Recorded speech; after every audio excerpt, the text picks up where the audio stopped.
الحمد لله نحمده ونستعينه ونستغفره ونعوذ بالله من شرور أنفسنا من يهده الله فلا مضل له ومن يضلله فلا هادي له ونشهد أن لا إله إلا الله وحده لا شريك له ولا نذير له ولا مثل له ولا مثال. أعوذ بالله من الشيطان الرجيم. بسم الله الرحمن الرحيم. ومن الناس من يشري نفسه ابتغاء مرضات الله والله رؤوف بالعباد. صدق الله العظيم وصدق رسوله النبي الكريم.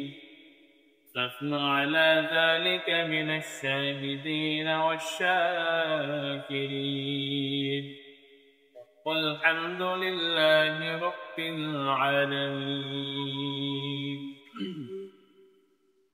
الحمد لله আল্লাহ পাকের লাখ কোটি শুকরিয়া যে আমাদেরকে জুমার নামাজের জন্য আগে আগে আসার এবং বসার তৌফিক দিয়েছেন, সেই জন্য শুকরিয়া আদায় করি। আলহামদুলিল্লাহ।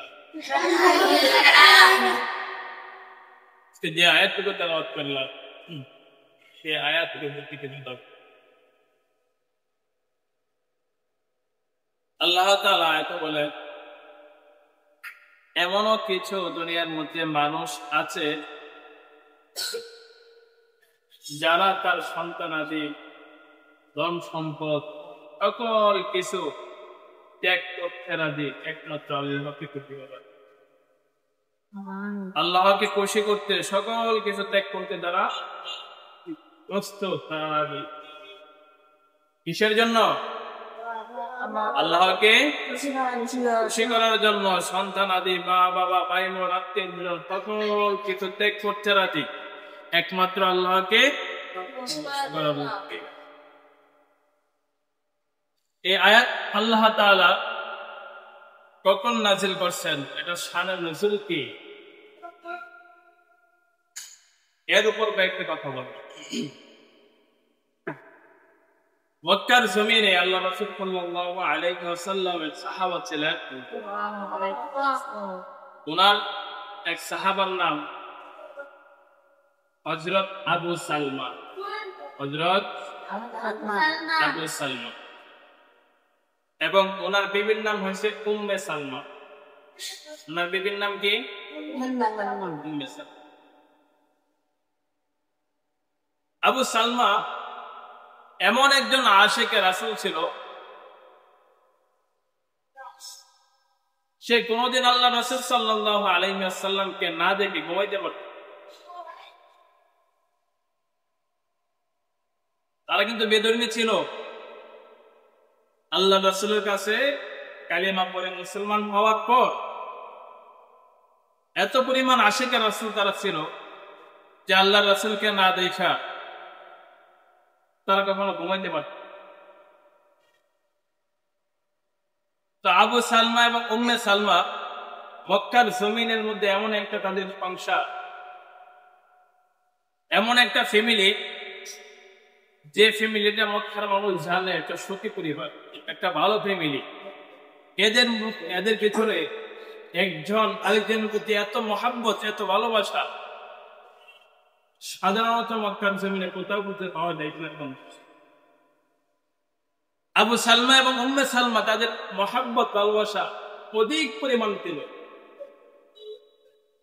আবু সালমা উম্মে সালমা কালিমা পড়ার কারণে আবু সালমা তার গোত্রের লোক, তার ফ্যামিলি অথবা তার গোষ্ঠীর লোক তার প্রতি রাগান্বিত হয়ে গেছে যে আমাদের ধর্ম ত্যাগ করে সে মুসলমান হয়ে গেল, এই জন্য তার প্রতি তাদের রাগ, অভিমান, ক্ষোভ। আবার আবু সালমা বিবি উম্মে সালমা, সেও কালিমা পরে মুসলমান হওয়ার কারণে তার গোত্রের লোক, তার বংশের লোক, তার গোষ্ঠীর লোক তার প্রতিও রাগান্বিত হয়ে গেছে। কথা বলতে পারছি? আবু সালমার গোষ্ঠীর লোক রাগান্বিত হয়েছে, উম্মে সালমার গোষ্ঠীর লোক রাগান্বিত হয়েছে, প্রচুর পরিমাণ রাগান্বিত। যাদের সাথে কথাবার্তা নাই, চলাফেরা নাই,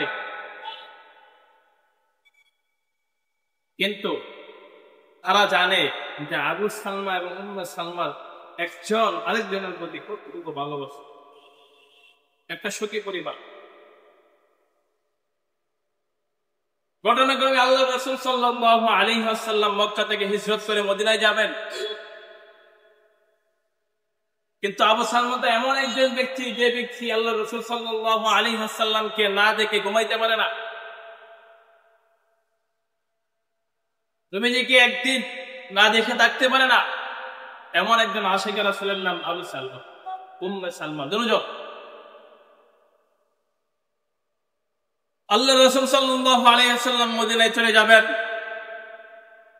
আবু সালমা চিন্তা করলো, আমারও যা আছে মক্কার মধ্যে, আমার যা সম্পত্তি আছে, আমার বিবি বাচ্চা আছে, তাদেরকে নিয়েও আমি মদিনায় চলে যাবো আল্লাহ রাসূলের কাছে।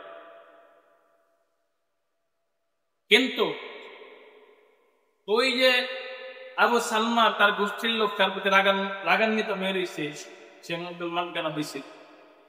উম্মে সালমার গোষ্ঠীর লোক তাদের দুজনের প্রতি রাগান্বিত হয়েছে, কেন সে মুসলমান হয়েছে? সেই জন্য তাকে যাইতে দেবে না। মক্কা থেকে মদিনায় যাইতে তার গোষ্ঠীর লোক কি করবে না? কথা বলেন, কি করবে না? দেবে না। আবু সালমা যাবেই।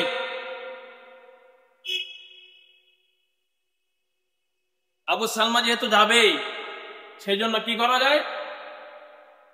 জনগোষ্ঠীর লোক একত্রিত হয়ে একটা সিদ্ধান্ত নিল যে আবু সালমা এমন একজন ব্যক্তি, যে ব্যক্তিটা উম্মে সালমাকে এত মহব্বত করে, এত ভালোবাসে, সে উম্মে সালমাকে ছাড়া থাকতে পারবে না। আবার তার একটা ছোট বাচ্চা আছে, সে বাচ্চাকে ছাড়াও থাকতে পারবে না। অতএব সে চলে যাক, কিন্তু তার স্ত্রী, তার শ্বশুর বাড়ির লোকেরা তাকে দিবে না, তাকে খেয়াল রাখতো, তাকে বান্ধা রাখতো। আর ছোট বাচ্চাটা, এটা আবু সালমা, তার গোত্রের লোক বলতেছে, হে আবু সালমা, তোমার সন্তান, কিন্তু সেটা আমাদের বংশের, তার প্রতি আমাদের একটা দাবি আছে, আমাদের আবদার আছে। তুমি মদিনায় চলে যাবে, যাও, তোমার সাথে কোনো কথা নাই, কিন্তু তোমার ছেলেকে নিয়ে যেতে পারবা না। আর তার শ্বশুর বাড়ির লোকেরা বলতেছে, হে আবু সালমা, তুমি মদিনায় চলে যাবা, যাও, কোনো আপত্তি নাই, কিন্তু উম্মে সালমাকে তোমার সাথে দেব না। কিন্তু এমন একজন আশিক রাসূলের নাম আবু সালমা, যে আশিক সন্তান ত্যাগ কইরা, ধন সম্পদ ত্যাগ কইরা, বিবি বাল বাচ্চা সবকিছু ত্যাগ কইরা মদিনায় চলে গেছে। মদিনায় ঠাই এর আগে, মদিনায় যাওয়ার আগে উম্মে সালমার সাথে একদিন কথা হইতেছে রাত্রেবেলায়। তাদের প্রতি এক অপরের প্রতি খুব ভালোবাসা, খুব মহব্বত। রাত্রে তারা কথা বলতেছে একজন আরেকজনের প্রতি। উম্মে সালমা আবু সালমাকে বলতেছে, যে আবু সালমা, আমি যদি মারা যাই, তুমি কিন্তু কোনো বিবাহ করিও না।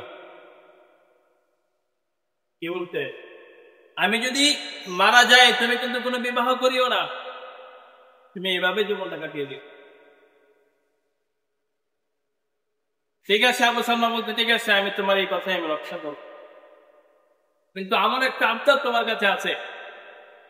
আমি যদি, আবু সালমা যদি মারা যায়, তুমি উম্মে সালমা একদম আমার চেয়ে যদি ভালো একজন স্বামী পাও, তুমি তাকে গ্রহণ করে নিও।